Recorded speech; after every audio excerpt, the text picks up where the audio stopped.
images for law firm websites. In the webinar, we're going to be discussing a couple of topics. So our outline for today is why is having a good bio image so important for your law firm website, things you should take into account before having professional photography taken, and how bio images can be enhanced in Photoshop. So why is having a good bio image so important? So your website is often the first service you provide a potential client.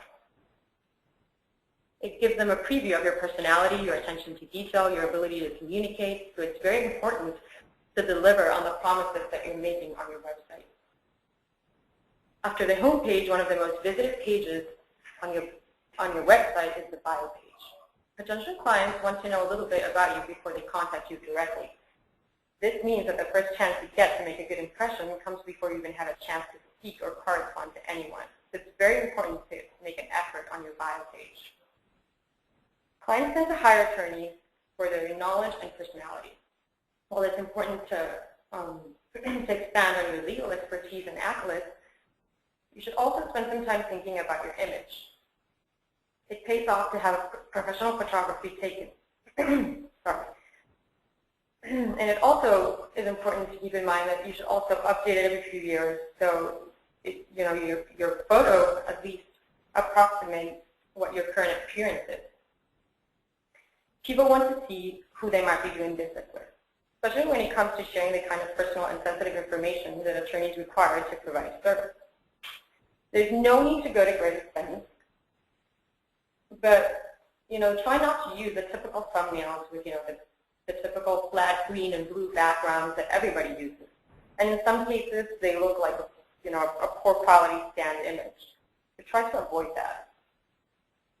I mean, although headshots have a place on your marketing collateral, like your social media, your email signatures, when it comes to an attorney bio page for your website, replacing it for a professional photography really pays off. So you really want to think about maybe candid photos and white background images. That really makes a difference. So things you should take into account before having professional photography taken. So real background images and candid photos tend to be significantly more engaging, and they relate more to the user. These kinds of the photographs typically portray you in a more approachable way. They tend to be more trustworthy. You also tend to look a little more reliable, and they have a personal touch that those typical headshots don't really portray. So some useful tips when taking professional photography taken for your bio image is use high-angle photos. So ask whoever's taking the photograph to take a couple of shots from higher elevation than your head. So the typical image is usually eye-level photos, but when you take images from a little higher elevation, that provides a very different look and very custom that not everybody uses. And whatever you do, please avoid any below eye level images, because this really provides for the typical double chin issues or unwanted shadows in your face, so try to avoid that. Dress for success. Digital photography tends to make fabric patterns look a little vibrant, and they tend to be a little disturbing to the eye. So try to avoid wearing any dark stripes, any small repeated shapes like those typical dot shirts or things that have flower patterns or checkered patterns, because that really provides a very visual effect that makes the image vibrate. So that can be very disturbing for a bio image. And again, make sure that whatever you wear looks appropriate, that it's not cropped from the shoulder or waist up, because when a designer comes in and maybe crops the image, if you're wearing, let's say, a strapless dress, maybe it's going to look like you're not wearing anything if they crop you from the shoulder up. So try to avoid those kinds of things. So dress for success, look professional, is very important. Another thing is bring light into the photo. So let's try and avoid using the flash and try to bring in some ambient light. If necessary, you could also bring in some lamps into your office if that's what you're taking the shots, and try to have as much light around you as possible, obviously with a safe distance, so all the lamps don't go into the photograph, but they're actually illuminating yourself. And this will make you look a lot lighter. They will eliminate any unwanted shadows again. And then let's try and keep it clean and simple.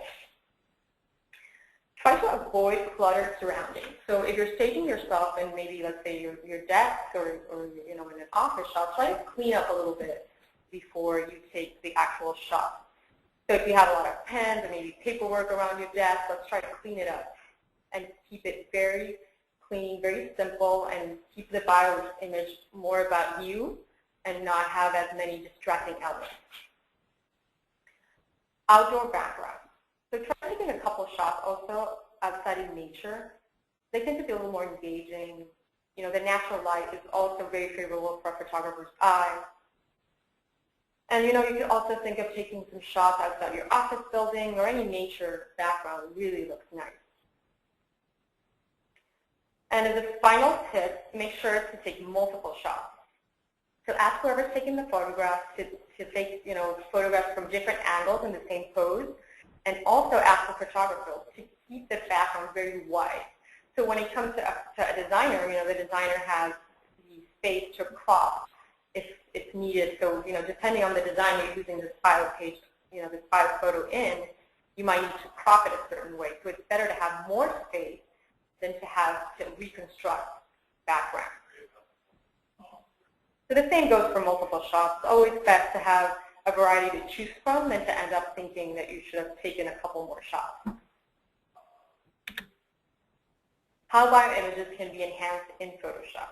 Of course, after you take these wonderful bio images, we can always do some enhancements and finishing touches in Photoshop. So things we could do. We could have some face and body retouches. So those typical minor retouches, we all have our little blemishes, maybe some undesired bags under our eyes, wrinkles, maybe, maybe our pants don't look like they were really ironed and they look a little wrinkly. So all these little minor retouches we can take care of in Photoshop and make them look real nice. Extend background. So, of course, it comes a time where we obviously do need a little more background to work with, and if this is the case where the image was taken a little too cropped in and we didn't leave enough space for background, we could also extend the background a little better. Although this isn't something that we recommend, obviously we prefer the photographer to leave some extra room in the background. If it does come to it, we could always extend the background. Image coloring. So depending on the design of your website, we could always tweak the colors a little better to make them match, whatever colors are being used on your website. So we could always tweak colors in Photoshop. We could also enhance the saturation, or in some cases it's too saturated, so we need to lower it a little bit. So these are our finishing touches that we could tweak in Photoshop. We could also erase elements. Maybe there was a flower plant or something that we thought looked nice, but maybe when it came to it in the actual design we want to eliminate, or maybe there was a book or a pen or something that we want to get rid of in the image. We could easily Photoshop that out. And another thing we could do is we also can create some nice image collages. So maybe we want to merge two attorney images together, or maybe some nice backgrounds. We could also create some very nice image collages in Photoshop. So I'm going to show you a couple of examples of some nice bio images, and then we'll discuss what could have been better or worse in each image. So here's a nice candid photo. Obviously, this is in his desk, in his office area. You see that all the windows were open, so he has very nice lighting from all around his body, so that there are not really any unwanted shadows in his face. That I personally feel that the desk could have been a little cleaned up, maybe less paperwork, but this is a really nice example of lighting. The lighting in this image is real nice. This is a really nice style image. So the next slide, we have a couple of shots where we've kept the background very clean and very neutral. So this could also be a very nice approach where we're really focusing on the person and keeping the background very light. But as you see, these images we're taking outdoor. So again, this is a very nice example where there's no unwanted shadows anywhere on people's faces. The lighting looks real nice. And in some cases, the photographer can blur out any background and make you the focal point. So this is also a very nice example. The next image we have here, I'm taking it and put in the before and after. So this is a very nice photograph as well. There's very nice lighting, but as you can see, the light was coming in from the left side of the blonde woman's face. So it created a little bit of unwanted shadowing on one of her cheeks. So if you can see on the right side in Photoshop, this is a good example of where we can enhance those little final touches and maybe unwanted patterns that were created on her cheek. So this is where we smoothed out a little bit on her face. So although this is a very nice shot and had really nice lighting, that's where we can bring in those final touches in our design program. So this is a very nice example as well where you can see that they turned on some lights and bring in some lamps so that the illumination on her body is real nice. There's no unwanted shadows anywhere.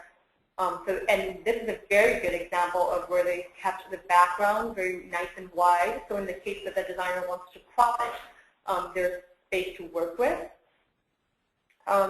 Maybe a tip for this image is also they could have cleaned up a little bit more of the desk, maybe have fewer items in the background to keep it nicer. But again, this is one of those things that we could tweak in Photoshop. We can erase elements or maybe blur out certain elements and make her the focal point. So these are all things to think about when it comes to a designer's,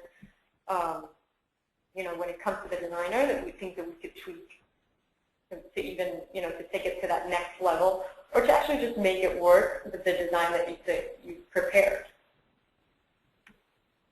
So this example is actually an example of where we need a little more extra background for the width of the website. So here you see how we've taken this wooden drawers and actually expanded them, and they look very, very seamless. I'm sure that if I didn't show you that top photo, you wouldn't even tell that the bottom one isn't really the original. So as you can see, we've expanded the plant and the wooden drawers and everything and made the background wider so it fit the layout that we had designed. So again, this is a very nice shot. It has nice illumination, and you can see that any nature element in green looks very, very nice on a bio image. So thank you for attending this webinar. I'm just going to open it up for questions, and I'll be happy to answer any of your questions.